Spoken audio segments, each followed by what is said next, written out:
आ जाओ आ जाओ।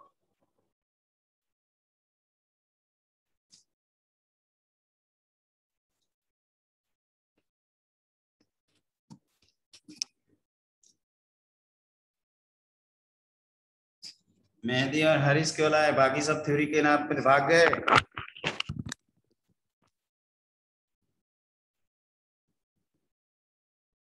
हेलो,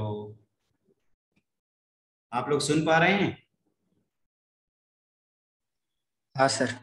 अच्छा ये बताओ, एक पॉइंट हम पूछना चाहते हैं। जस्ट हम जैसे काउंटिंग करेंगे तो ये बताना कि ये पूरा सुनाई दे रहा है। जैसे 1 2 3 4 5 6 7 8 9 यस सर। 10, पूरा एकदम अच्छे से। Yes sir. एक्चुअली ये भाई साहब जो बवाल है ना, ये माइक भाई साहब, इनका बैकअप सिर्फ 5 घंटे का है। मतलब इनको 2 घंटे डोज चाहिए तो 5 घंटे चलते हैं, समझ गए? तो ये अभी डोज यस इनको अभी 5 घंटे हमारे हुए नहीं है, लेकिन हमारी हमको फिर 4 बजे से 7 बजे तक मैथ की क्लास है, ट्रिगो की, रेजोनेंस की। तो क्या होता है, कल डिस्चार्ज हो गया, हम एक वीडियो बनाए थे, बेकार हो गया वो वीडियो। रिकॉर्डेड था, वो ज्यादा नहीं था, 15 मिनट का, हम खूब जोश में बनाए। 10 मिनट तक माइक ऑन चला, फिर गया काम से। तो मैंने सोचा कि यार जूम क्लास जो होती है उसमें हम इसको रख के ले सकते हैं। एक बार ये था ऑफर कि इसमें 2 रिसीवर, हमने ध्यान नहीं दिया कि वो भी हो सकता है। 5-5 घंटे, चलिए कोई नहीं, होता है। कंटिन्यू करते हैं ना। देखो आप लोग, मैं समझ गया कुछ बच्चे ऐसे भी होंगे। देखिए हर बच्चे का अलग अलग रिक्वायरमेंट होता है, पहले मैं ये बता दूं। अब हम क्या है, एक ही तरह से पढ़ा सकते हैं। आप जैसे हम ये रहता ना कि खाली फ्री हैं तो पढ़ो दिन भर, एक एक दिन में एक एक टॉपिक बढ़िया से। अभी जैसे वो राज है, वो कह रहा था कि सर थ्योरी होगा तो हम क्वेश्चन ही अटेम्प्ट कर लेते हैं। तब अगला जो, देखो क्या करेंगे ना, कि जो सर्किल वाला है कल थोड़ा सा सेशन को बड़ा रखेंगे, क्योंकि हमारी कल शाम को जो क्लासेज होती हैं वो नहीं है। ठीक है, तो इसको मान के चलिएगा, जो मैथ का सेशन रहेगा उसमें हम 5 सेशन कवर करेंगे। केमिस्ट्री के 3 ही करेंगे हमेशा, 40-40 मिनट वाले। और संडे को केमिस्ट्री वाला जो बैलेंस है वो संडे को कवर कर देंगे पूरा दिन भर, उस दिन मैथ नहीं चलेगा। दूसरा ये है कि मैं ये कहना चाहता हूँ कि जैसे ये जो हमने आज पीपीटी बनाया है, तो अब मैं पीपीटी जो, देखो अब मैं भी बच्चों सीख रहा हूँ ऑपरेटर की तरह, मतलब कभी जिंदगी में टाइप नहीं किया था, वो भी करना पड़ रहा है, काट पीट करना पड़ रहा है। तो मैं ये करूंगा अब कि जैसे मैं क्लास मॉडल पढ़ाता हूँ ना ऑफलाइन में, कि जैसे थ्योरी समझाए, फिर उस थ्योरी पे बेस्ड क्वेश्चंस करा दिए, मतलब theory question, theory question, theory question, theory question, ये रखेंगे। ठीक है ना? इसमें दोनों का फायदा होगा। इसमें फायदा ये होगा कि जैसे थ्योरी और उस पे बेस्ड क्वेश्चन है, तो जैसे मान लीजिए हमने 3 क्वेश्चन दिए हैं, सुन पा रहे हैं आप? Yes sir. तो 3 क्वेश्चन में अगर मुझे को लगता है कि एक क्वेश्चन मैंने कराया, 2 क्वेश्चन होमवर्क, तो मैं 2 क्वेश्चन स्किप कर दूंगा। फिर थ्योरी पढ़ाया, फिर मुझे लगा यार अगले 4 क्वेश्चन में 1 क्वेश्चन कराना है, 2 होमवर्क, तो ऐसे मैं देता जाऊंगा। फिर जो होमवर्क वाले सेक्शन है वो आप थ्योरी घर पे रिवाइज करते समय उसको कर लेना अटेम्प्ट। फिर अगले दिन जैसे डाउट आउट सेशन लेंगे तो उस होमवर्क वाले जो क्वेश्चन है उनको पूछ लेना। ऐसा भी हो सकता है कोई लाइन से पूछ ले सब, ऐसा भी हो सकता है कि कोई पूछे ही नहीं, 2 ही 3 में हो गया। तो वो डिस्कशन हम लोग उस तरह से करेंगे, उसमें वो आंसर वाला है। अब मैं भी एक दिन वो, जो मेरा, हमारा जो गाइड, वो जो ऑपरेटर है वो आजकल एग्जाम दे रहा है, कल उसका एग्जाम खत्म होगा, तो कल उसको बुलाएंगे, ये सब सीखेंगे, सीख गए तो फिर यही करेंगे। इसमें जो राज टाइप के स्टूडेंट हैं उनको भी दिक्कत नहीं होगी, उनको लगेगा भाई प्रॉब्लम भी सॉल्व करा रहे हैं, थ्योरी भी पढ़ा रहे हैं। आप लोगों को भी लगेगा, अभी लग रहा होगा थ्योरी सब एक से कर दिया, फिर प्रॉब्लम कराएंगे तो वही सारी चीजें रिकॉल होगी। कोई दिक्कत नहीं है, हमें कुल मिला के पढ़ना है, तो सर्किल से हम ये करेंगे, है ना। थोड़ा सा समय भी 24 घंटे ही है मेरे पास भी।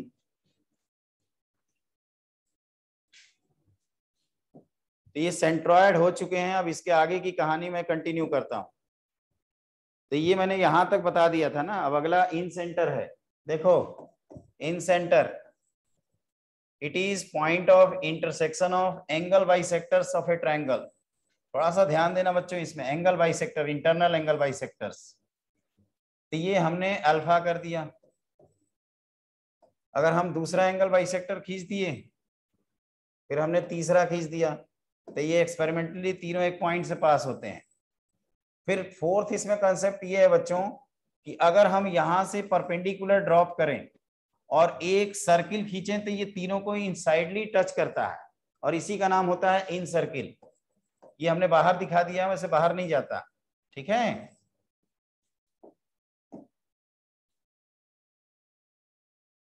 सर्किल दिख रहा है, दिख तो रहा है। पूरा लिखवाऊं क्या? लिखवाऊं?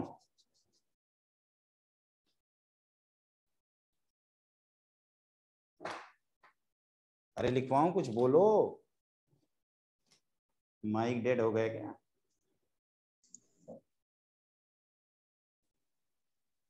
Yes sir. आप लोगों की तरफ से आवाज नहीं आ रही है। हमने म्यूट तो नहीं कर दिया सबको?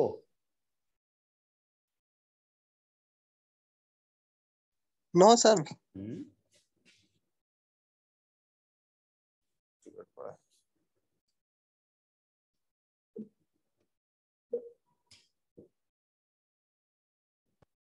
अरे कुछ बोलोगे तब समझ में आएगा। Yes sir. Yes sir. Yes sir. कोई वीडियो रिकॉर्डेड देखेगा तो कहेगा कि सर पगला गए आज। अरे यार थोड़ा सा हाँ हूँ बोल दिया करो, नहीं तो ऐसे लगता है जूम डिस्कनेक्ट हो गया। यूट्यूब में तो दिखता है, इंटरनेट कनेक्शन दिख रहा है, चैट स्पीड दिख रही है, लेकिन यहाँ थोड़ा सा अलग कहानी है। स्क्रीन है, वो कैमरे वाली भी स्क्रीन है, वो हमारा कैमरा भी है जिसको मैं आपको देख पा रहा हूँ, आप स्माइल भी कर रहे हैं। लेकिन क्या होता है ना कि आप लोग बोल दिया करो, नहीं तो ऐसे लगता है कि यार हम बोल दिए, पता ना बच्चों की तक आवाज पहुंची कि नहीं पहुंची। हम लोग टेक्निकली कनेक्टेड हैं, ये ध्यान रखिएगा, वाया इंटरनेट। तो मैं कह रहा था इसको कि it is the point of intersection of internal angle bisectors of a triangle. It is point of intersection of internal angle bisector, internal angle bisectors of a triangle। ठीक है, आप ये भी लिख सकते हैं इसमें, it is also center of a circle, center of a circle which touches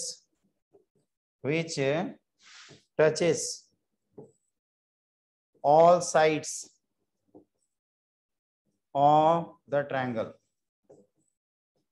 ये कंसेप्ट क्लियर है जो मैं लिखा हूं? Yes sir. पॉइंट जो कॉमन मिस्टेक होती है बच्चों से, ये ध्यान रखना कि ये जो व्हाइट लाइन है और रेड लाइन है ये दोनों सेम नहीं होती हैं, ये इन जनरल अलग अलग होती हैं। ये सेम तभी होगी जब ये आइसोसेलेस रहेगा, तब बीचों बीच आ जाएगा। ओके, मतलब ये सर्किल का जो कांटेक्ट पॉइंट है और वो जो बाइसेक्टर वाला लाइन है वो अलग अलग है। इन जनरल बच्चे एक ही बना देते हैं दोनों को, और पूरा चौपट हो। ये नहीं, जेई मेन वाले तो आज तक बेचारे कभी टारगेट नहीं की कि ऐसा भी बच्चा कंफ्यूज हो सकता है, लेकिन एडवांस वालों को पता है कि बच्चा यही गलती करेगा एग्जाम में। कराओ mistake.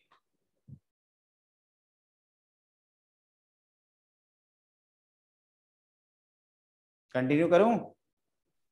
Yes sir. Yes sir. Okay, तो वो मिस्टेक मत करिएगा। इसमें एक दो पॉइंट्स हैं जो आपको याद रखने हैं। पहली बात तो ये जो बाइसेक्टर भाई साहब हैं, एक ही बनाता हूं, या चलो तीनों फिर से बना देते हैं। इसको बाइसेक्ट किए, ये बाइसेक्ट किए, तो ये डी, ये ई, ये एफ। मैंने कहा कि अगर side length A B C है, ए साइड इधर वाली साइड बी, इधर साइड सी, तो पहला बच्चों ये होता है कि जो B D upon D C है, this is B D upon D C, this is equal to AB by AC। इसको साइन रूल से प्रूव करते हैं और जिसको हम लोग पढ़ते हैं प्रॉपर्टीज ऑफ ट्रायंगल में, जो एडवांस के पॉइंट ऑफ व्यू से इंपॉर्टेंट है। एडवांस का अगर हम क्लास लेंगे तो पहले वहीं पढ़ाते हैं, प्रॉपर्टीज ऑफ ट्रायंगल।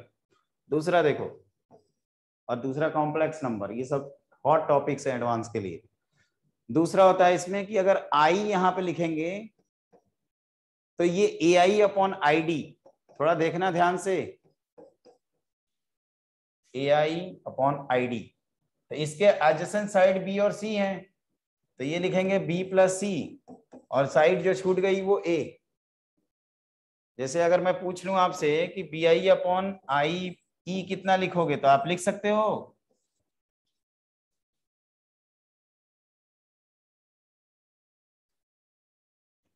सोच रहा है सब। अब A plus C by B लिखेंगे,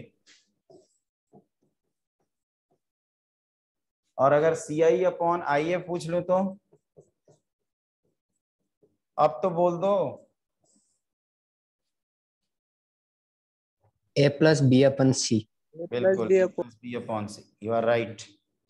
इसमें फंडा ये होता है बेटा कि ये अगर x1 y1 है, ये अगर x2 y2 है, और ये अगर x3 y3 है, तो कहोगे कि सर एक काम करिए, आप अभी थोड़ी देर पहले ये बोल रहे हैं कि ये this is C by B, तो this is C/B ratio. Okay,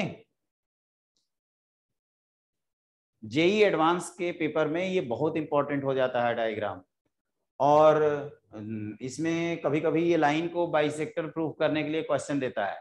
तो इस लाइन को अगर बाइसेक्टर प्रूफ करना है तो बस ये दिखा दो कि ये BD अपॉन DC की वैल्यू AB बाई AC के इक्वल है। लास्ट टाइम 2007 में क्वेश्चन आया है इसका IIT JEE में, AB अपॉन AC के रेशियो के इक्वल है, तो ये ऑटोमेटिकली ये दोनों एंगल सेम हो जाएंगे bisector.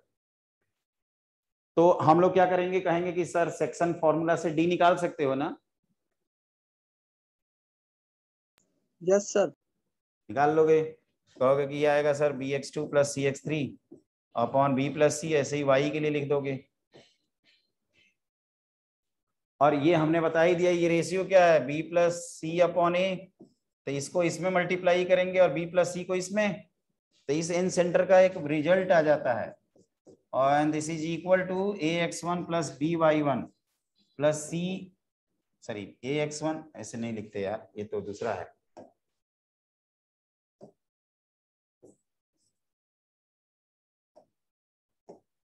AX1 plus BX2 plus CX3 whole divided by A plus B plus C, और सिमिलरली Y के लिए 3D रहेगा तो एक Z के लिए। देखो B प्लस C को जब इससे मल्टीप्लाई करेंगे तो ये B plus C cancel out हो जाएगा ना।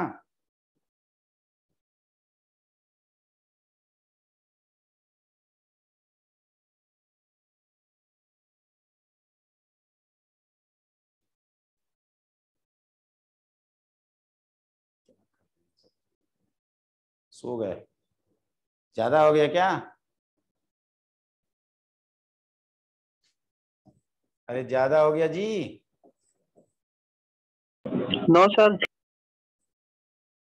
मजे ले रहे हो तुम लोग भी, एकदम चुप मार के रहो, सर कुछ ना कुछ तो कर ही देंगे। अबे डांस करेंगे क्या यहाँ पे आके? देखो इधर सरकम सेंटर, ये परपेंडिकुलर बाइसेक्टर ऑफ साइड्स है, it is perpendicular bisector of sides of a triangle. कहोगे सर ट्रायंगल तो आपने बनाया, वो भी तो बना दो।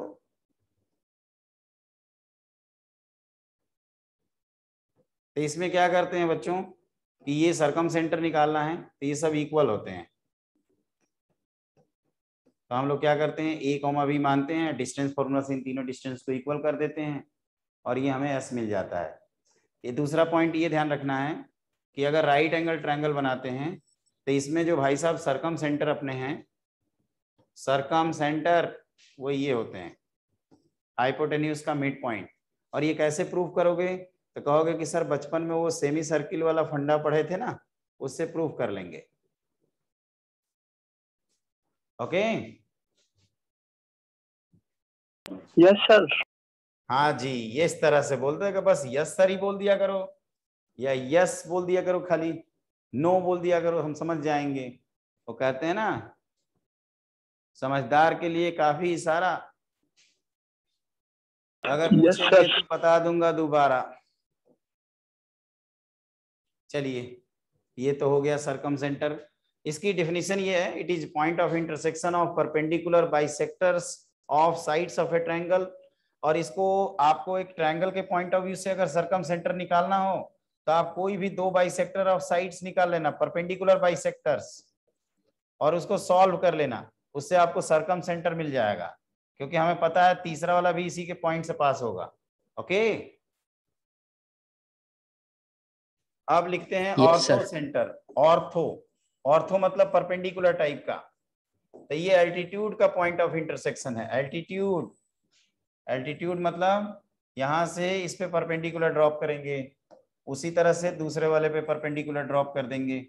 ये चलो कोई नहीं, ये है altitude and this is alpha beta, ये हमें निकालना है। कहोगे कि सर स्लोप का प्रोडक्ट -1 वाले लॉजिक से निकाल लेंगे। ये जेई मेन फेवरेट है, बहुत पूछते हैं सब, पता ना क्या है इसमें। क्या करेंगे, कहोगे कि सर ये दिख रहा है ना हमें कि A H perpendicular to B C है, तो इनका स्लोप का प्रोडक्ट -1 कर देना, और बी एच परपेंडिकुलर टू ए सी है तो इनके स्लोप का प्रोडक्ट -1 कर देना। मेरे ख्याल से इतना बहुत है सॉल्व करने के लिए। क्यों, अल्फा बीटा मिल जाएगा आपको।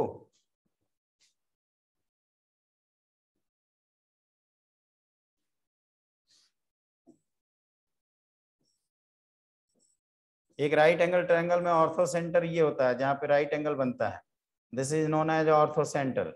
एंड हाइपोटेन्यूज के मिड पॉइंट को जैसे मैंने बताया कि ये सरकम सेंटर है। ठीक है ना, देख लेना। Yes, sir. तीनों वर्टिसेस से नहीं पास किया, जल्दी बना दिए। एक ये भी ध्यान रखना बच्चों कि एक ओएनजीसी करके कंसेप्ट होता है। ओएनजीसी, अगर आप केमिकल इंजीनियर मैकेनिकल बनेंगे तो एक ड्रीम कंपनी है जिसमें लोग पैकेज लेते हैं लाखों में। आजकल 15 लाख का पैकेज दे रही है ओएनजीसी, 18 लाख का। ओके, ये कोई जी इंटरेस्टेड सर। है ओएनजीसी में जाने में? Sir. ये सब एमएनसी जाएंगे, multinational company, DRDO. DRDO. Okay, तो ये है ऑयल नेचुरल गैस कॉर्पोरेशन। लेकिन कहोगे कि सर ये यहाँ क्या कर रहा है, तो ये इसको बोलते हैं बच्चों ऑर्थो सेंटर। ये अपना 9 पॉइंट सेंटर जो कि सिलेबस से बाहर है, इसके बारे में बस ओएनजीसी को हेल्प लेने के लिए लाते हैं, ये नहीं है अपने सिलेबस में। या हम आगे प्रॉपर्टीज ऑफ ट्रायंगल कभी पढ़ाएंगे तो उसमें बता देंगे, जेई मेन के लिए नहीं है। पॉइंट सेंटर, ये कौन है, सेंट्रॉइड, सेंटर ऑफ ग्रेविटी वाला, ग्रेविटेशनल कांस्टेंट। और ये है सी से सरकम सेंटर। ये तीनों किसी भी ट्रायंगल में कोलिनियर होते हैं, चारों। मतलब ये ऐसे कुछ बनेगा, एन यहाँ, जी यहाँ, ओ इधर, सी इधर, और ये सब इक्वल होता है। लेकिन हमारे सिलेबस में ये है, ये है और ये है। तो आप कहोगे कि सेंट्रॉइड एक प्रकार से 2:1 रेशियो में डिवाइड कर रहा है ना।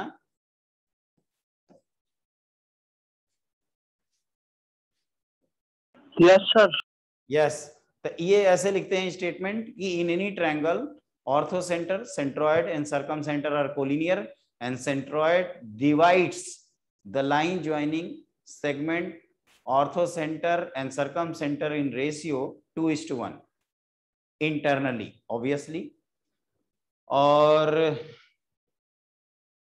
आइसोसेलेस ट्रायंगल में ये एक लाइन पे आ जाते हैं। जो 4 पॉइंट्स हमने लिखवाए थे, कौन कौन से वो 4 पॉइंट थे, incentre, centroid, circumcentre, orthocentre, सब एक लाइन में आएंगे। और इक्विलैटरल में चारों सेम बन जाते हैं। इक्विलैटरल के पॉइंट ऑफ व्यू से मैं बता दूं, एग्जाम का की पॉइंट सेंट्रॉइड का इंफॉर्मेशन देके आपसे सरकम सेंटर कैलकुलेट करवाएगा, सरकम सेंटर का इंफॉर्मेशन देके सेंट्रॉइड कैलकुलेट करवाएगा। मतलब सीधे सीधे तो पूछ नहीं सकते, टांग अड़ाएंगे सब, तो ध्यान देना उसको। ठीक है, क्यों, क्योंकि इक्विलैटरल में कहते हैं कि सब चारों सेम ही है, तो बच्चे लोग को टेंशन, वो समझे चारों सेम है, उस हिसाब से डील करें। आगे बढ़ जाऊं, अब आते Yes, हैं sir. क्वाड्रिलेटरल पे, लास्ट लगभग है क्वाड्रिलेटरल। क्वाड्रिलेटरल में पैरेललोग्राम वाला फैमिली हमारे पास है, वैसे होते बहुत सारे हैं ये, है ना। एक पैरेललोग्राम का कनेक्शन होता है पैरेललोग्राम, जिसको ऐसे लिख देते हैं शॉर्ट फॉर्म में, है ना, इतना लिखना टाइम वेस्टेज है। फिर कौन है, ट्रेपेजियम एक है, ट्रेपेजियम।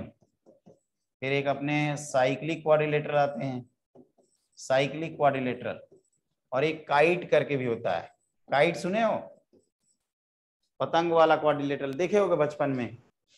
तो पैरेललोग्राम की फैमिली में ये आते हैं जो जिसमें दो फ्रंट साइड पैरेलल होती हैं। ट्रेपेजियम में क्या होता है, दो पैरेलल साइड दो नॉन पैरेलल साइड होती हैं। साइक्लिक क्वाड्रिलेटरल में क्वाड्रिलेटरल के चारों जो वर्टिसेज हैं वो एक सर्किल पे लाई करते हैं इन जनरल। और काइट होता है इस टाइप का, ऐसे पतंग देखा होगा पतंग आप लोगों ने। इसमें क्या होता है कि ये आपस में इक्वल होती हैं, ये आपस में इक्वल होती हैं और इनके डायगोनल परपेंडिकुलर होते हैं। This is kite. ये हमारे सिलेबस में नहीं है, उतना नहीं पूछा जाता है, लेकिन ये भाई साहब खूब पूछे जाते हैं ये दोनों, स्पेशली ये। तो इसके छोटे छोटे सब पार्ट्स होते हैं, जैसे एक होता है रोम्बस, दिस एक रेक्टेंगल है, और रोम्बस रेक्टेंगल एक साथ हो जाए तो उसको बोलते हैं स्क्वायर्स। तो इसके तीन मेंबर छोटे छोटे। इसमें इक्विलैटरल ट्रेपेजियम मतलब ये दोनों साइड्स तीनों साइड सेम, और आइसोसेलेस मतलब ये दोनों नॉन पैरेलल साइड सेम हो गई। जैसे आप मैक्सिमम मिनिमम के प्रॉब्लम्स देखेंगे एनसीईआरटी में, तो उसमें आइसोसेलेस ट्रेपेजियम वर्ड यूज किया है, मतलब ये दोनों साइड्स को इक्वल करना है। ओके। और साइक्लिक क्वाड्रिलेटरल में हम लोग को फंडे ये पता है कि अगर आप ये बी सी डी लिखते हो तो ये जो ए प्लस सी एंगल है इनका सम पाई होता है, और बी प्लस डी का भी सम कितना होता है, पाई। पाई मतलब 180 डिग्री। ओके, सप्लीमेंट्री एंगल होते हैं, चलेगा ना। हाँ सर। ये नाम नहीं लिखे हैं इनके। अब देखो ये पैरेललोग्राम, पैरेललोग्राम में क्या करेंगे, इसके लिए सफिशिएंट कंडीशन है कि डायगोनल एक दूसरे को बाइसेक्ट करते हैं। जैसे ये इक्वल होते हैं, ये आपस में बाइसेक्ट किया इस ओ ने, डायगोनल ने, इसको टारगेट करके क्वेश्चंस बनाए जाते हैं। अब अगर हमें रेक्टेंगल प्रूफ करना है, रेक्टेंगल, तो आप ये प्रूफ कर दीजिए कि डायगोनल एक दूसरे को बाइसेक्ट करने के साथ साथ उनकी लेंथ भी इक्वल है, तो आपका डायगोनल प्रूफ हो जाएगा, सॉरी रेक्टेंगल प्रूफ हो जाएगा। अगर आपको रोम्बस प्रूफ करना है तो आप ये प्रूफ कर दीजिए कि डायगोनल एक दूसरे को बाइसेक्ट कर रहे हैं और एडजेसेंट साइड की लेंथ सेम है। लेकिन अगर आपको स्क्वायर प्रूफ करना है तो आप ये दोनों काम को करिए, तो आपका स्क्वायर भी हो जाएगा। स्क्वायर के लिए डायगोनल एक दूसरे को बाइसेक्ट करने चाहिए, डायगोनल की लेंथ सेम होनी चाहिए और एडजेसेंट साइड की लेंथ सेम होनी चाहिए। जब ये तीनों होगा एक साथ तब स्क्वायर कहेंगे। तो ऐसे भी जेई में 2010 में क्वेश्चन आया था, चार वर्टिसेज दिया है, वो वर्टिसेज आपको कॉम्प्लेक्स नंबर के भाषा में दे सकता है, वेक्टर की भाषा में दे सकता है, पोजीशन वेक्टर बना के 2 डायमेंशनल ज्योमेट्री में कोऑर्डिनेट के फॉर्म में भी दे सकता है, और पूछ सकता है कि चारों में से बनेगा कौन। तो उसमें एक्सक्लूसिवली आपका पैरेललोग्राम बनता है। ठीक है, 2010 IIT जेईई हो जाएगा।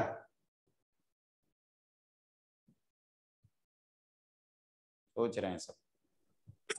Yes sir. सोच लो, मेरे लिए भी सोचना है थोड़ा सा। अब कौन बाकी है, अब है पैरेललोग्राम का area, the most important part, area of parallelogram. हो गई थी, ये तो बचपन में पढ़े थे सर, बेस इनटू हाइट। अरे वो तो है ही अपने पास। अगर हमारे पास पैरेललोग्राम दिया हो जिसमें डिस्टेंस बिटवीन पैरेलल साइड्स आपको पता है, जैसे ये पैरेलल साइड्स के बीच में डिस्टेंस है P1 और ये दूसरा डिस्टेंस है आपके पास P2, और नॉन पैरेलल साइड्स का कोई भी एंगल कर सकते हो, थीटा है तो आप कर सकते हो सर ये थीटा है तो ये भी थीटा हो जाएगा, इंटरसेक्टिंग लाइन अल्टरनेट एंगल। तो ये कितना निकालोगे आप, P2 बाई साइन थीटा लिख दो।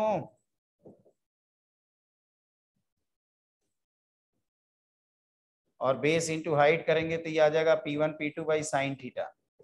मैं थीटा इसलिए इंसिस्ट कर रहा था कोई भी, क्योंकि कह सकते हो कि स्टूडेंट क्या कर सकते हैं, इसको ना बना के इसको थीटा लिखेंगे तो ये पाई माइनस थीटा होगा। तो सर पाई माइनस थीटा होगा तो sine of pi minus theta भी तो साइन थीटा ही होता है, क्या टेंशन ले रहे हैं आप, कुछ भी लिख दीजिए, कहीं भी थीटा दिखा दीजिए। बात समझ रहे हो?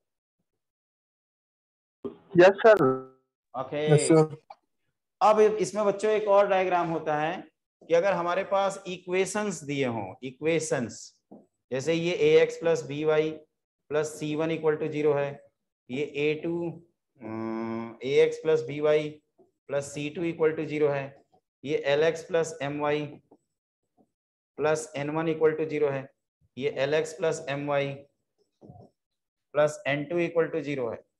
तो आप क्या करेंगे, इसका एरिया है, इसका एरिया का फॉर्मूला वही P1 P2 by sine theta use करेंगे तो आता है C1 minus C2 N1 minus N2 whole divided by determinant of, एक जगह ए बी लिख दीजिए, एक जगह LM लिख दीजिए, खत्म। और भरोसा ना हो, तसल्ली ना हो तो मॉड ले लीजिएगा। तो ये एक बार जेई में पूछा गया है और आपको मालूम है जेई एक बार पूछेगा तो जेई मेन वाले पीछे थोड़े हैं, वो दो दो बार पूछे हैं।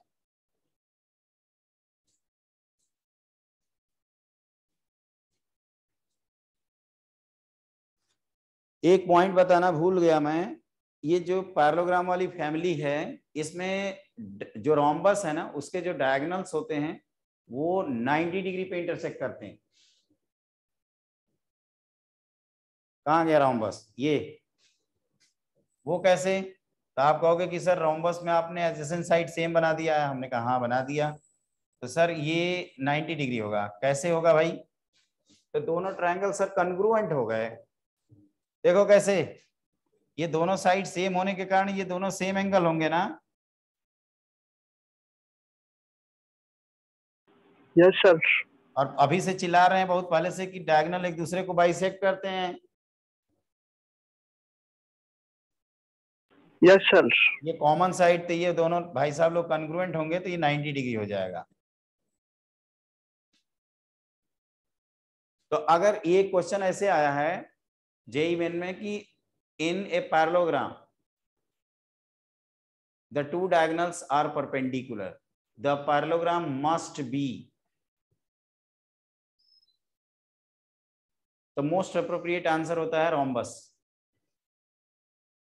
वैसे स्क्वायर्स में भी आप बोल सकते हो कि डायगोनल सर तो उसमें भी तो परपेंडिकुलर होते हैं, फिर उसको आंसर क्यों नहीं टिक किया आपने? रोम्बस आपको कुछ ज्यादा ही प्रिय है क्या? राणा आदित्य राज,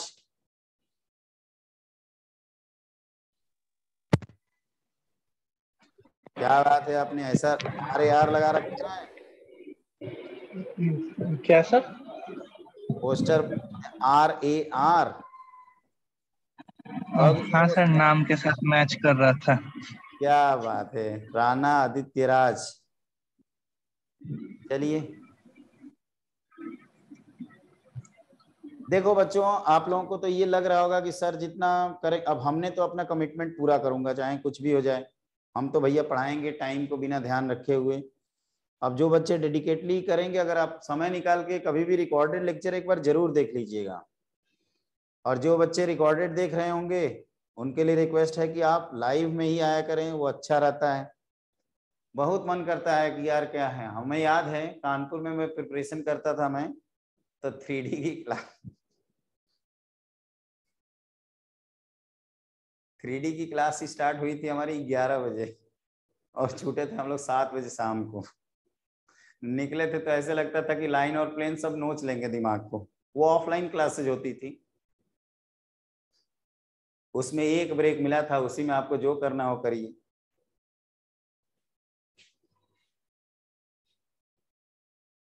मेन होता है ना जो हम स्टेटमेंट बार बार यूट्यूब पे अपने बोलते रहते हैं कि विनर्स जो होते हैं वो लास्ट में डिसाइड होते हैं, इस बात पे सोचना तुम लोग।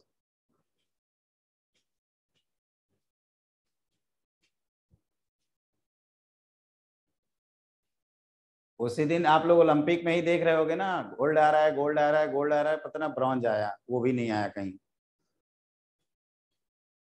देखे? नहीं सर। लगता है न्यूज नहीं देखते हो तुम लोग, जाओ। Yes sir. ऐसे होगा ना, इंडियन हॉकी टीम वुमेन्स वाली। एक और हुआ था कोई पहले, कौन था, कोई था यार जिसे गोल्ड की उम्मीद लगाए थे, सिल्वर भी नहीं जीत पाया, ब्रॉन्ज मिला, और किसी को कोई ध्यान ही नहीं दे रहा था, वो लास्ट में गोल्ड जीत गया। लास्ट में उसने बाजी मार ली, देखो अरबपति बन गया एक ही दिन में, 100 करोड़। Yes sir. तो वो ध्यान रखना, लास्ट में विनर डिसाइड होते हैं, जो जीता वो सिकंदर। मूवी देखी है ना, टॉप गियर।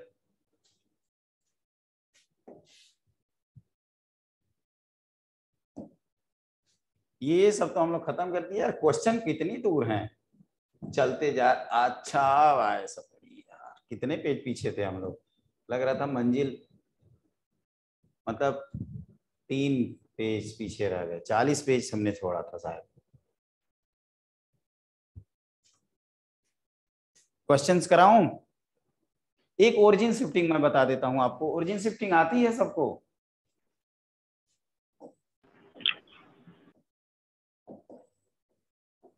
आती है कि नहीं आती? थोड़ा बहुत। थोड़ा नो बहुत। सर। तो देखो वो थोड़ा बहुत में क्या है, ये ओरिजिन शिफ्टिंग बेसिकली यार, वो जो फिजिक्स में पढ़ते हो ना तुम लोग, फ्रेम ऑफ रेफरेंस, ये वही है। ठीक है, फ्रेम ऑफ रेफरेंस को चेंज करना। एक्चुअली क्या होता है, बहुत सारी प्रॉपर्टीज ऐसी होती हैं जो हमारे ओरिजिन की लोकेशन पे डिपेंड नहीं करती। जैसे डिस्टेंस बिटवीन 2 पॉइंट्स, ये रिलेटिव पोजीशन ऑफ 2 पॉइंट्स पे डिपेंड करेगा। ओरिजिन कहाँ है, आपके घर है मेरे घर है, कोई फर्क ही नहीं पड़ेगा, ये पेन की लेंथ सेम आएगी। उसी तरह से area of triangle, origin shifting मतलब ओरिजिन कहीं भी हो डिपेंड नहीं करता। तो हम लोग क्या करते हैं, अपने कैलकुलेशन को फास्ट करने के लिए ओरिजिन को एक रिक्वायर्ड प्लेस पे शिफ्ट कर देते हैं और अपना कैलकुलेशन कर लेते हैं। और जब कैलकुलेशन हो जाता है तो इस तरह के क्वेश्चन में तो आंसर ही फाइनल आंसर है। या आगे चल के हाइपरबोला, पैराबोला, इलिप्स ये सब पढ़ेंगे तो shifted hyperbola, shifted parabola, shifted circle. तो उसका एडवांटेज ये है कि जब ओरिजिन शिफ्ट हो जाए, सब आपका काम बन जाए, पूरा खा पी लीजिए, मस्त हो जाइए, आंसर आंसर करके फिर बैक टू पवेलियन आ जाइए। कहोगे कि सर हम जाके फ्रेम ऑफ रेफरेंस के रिस्पेक्ट में चेंज करते हैं, सारे कैलकुलेशन हमारे आसान हो जाते हैं, और उसके बाद हम आंसर करके फिर घर अपने आ जाते हैं, ये वही है। तो देखो इसमें करते क्या है, इधर इधर देखो, जैसे मान लीजिए पी है यहाँ पे। अब हमारा मन कर रहा है कि अच्छा ओरिजिन को शिफ्ट करते हैं किसी दूसरे लोकेशंस पे। तो हमने क्या किया, शिफ्ट यहाँ कर दिया ओरिजिन को, ये ओ डैश पे, और इसका कोऑर्डिनेट बना दिया एच कॉमा की। तो मतलब हम कहना ये चाहते हैं कि ये एच है। अब इसके 2 कोऑर्डिनेट्स हमने लिखे हैं, एक्स कॉमा वाई, ओरिजिनल वाला मतलब जो ओल्ड था, ओल्ड जो पहले पड़ा था, और capital X comma capital Y जो न्यू है, जो हम ओ डैश के रिस्पेक्ट में लिखना चाहते हैं इसको। तो आप कहोगे इसका मतलब सर ये हुआ कि ये आप x बनाना चाहते हो, है ना जी?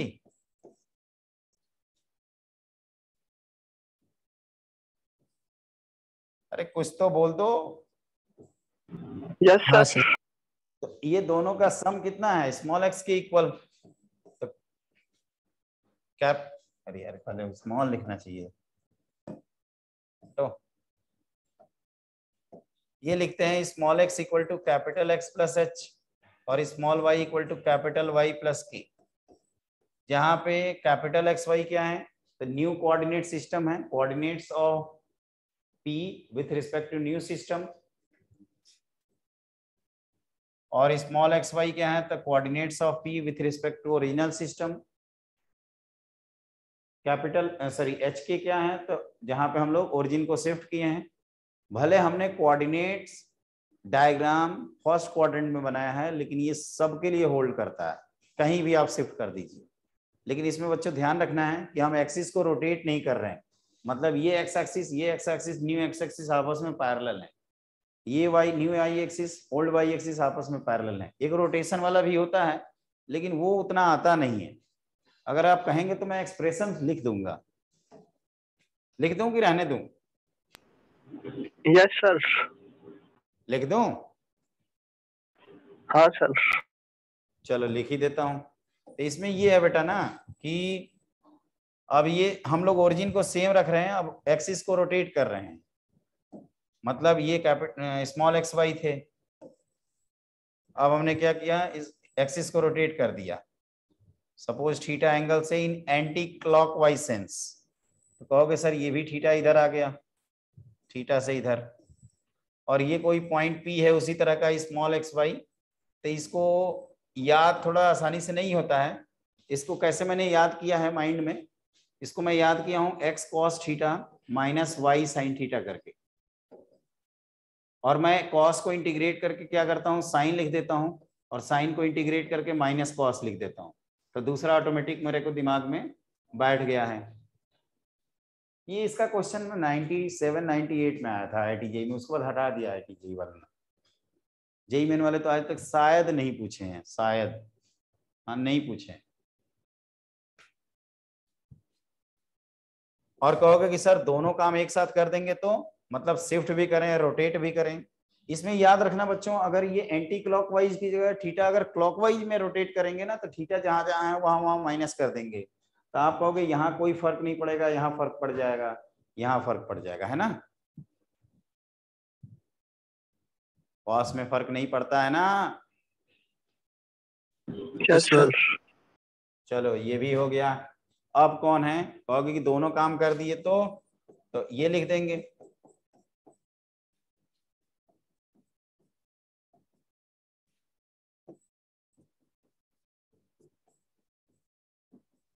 इसको मैच कराते हैं। जैसे पहले केस में थीटा की वैल्यू मैंने 0 रखा था, तो ये भाई साहब लोग गायब हो जाएंगे और x प्लस कैपिट ये आ जाएगा। दूसरे केस में मैंने h के को शिफ्ट 0 0 रखा, तो ये आ जाएगा, दोनों रखने पे ओवरऑल आ जाएगा। तो ये ओरिजिन शिफ्टिंग है। इसके बाद आपका आता है पेयर ऑफ स्ट्रेट लाइंस। इसको चलिए हम आगे देखेंगे, टाइम मिलेगा तो बताएंगे। पेयर ऑफ स्ट्रेट लाइंस, ठीक है, आज की कहानी यहीं पे क्लोज किया जाए।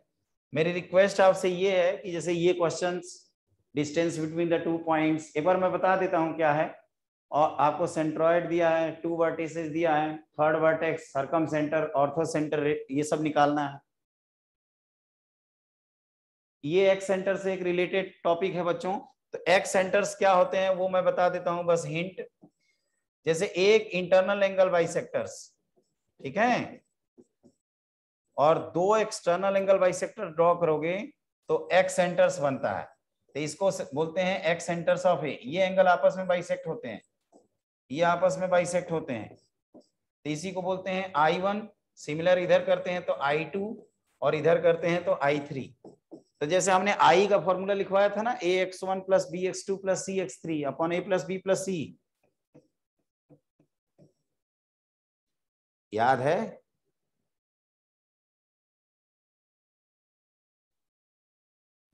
सर अरे मैं कह रहा हूं कि एक I1 के लिए उसी फॉर्मूले में जहां जहां a है वहां वहां माइनस a कर देना।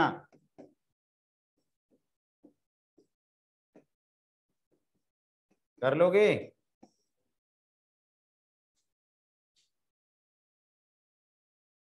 नहीं याद होगा।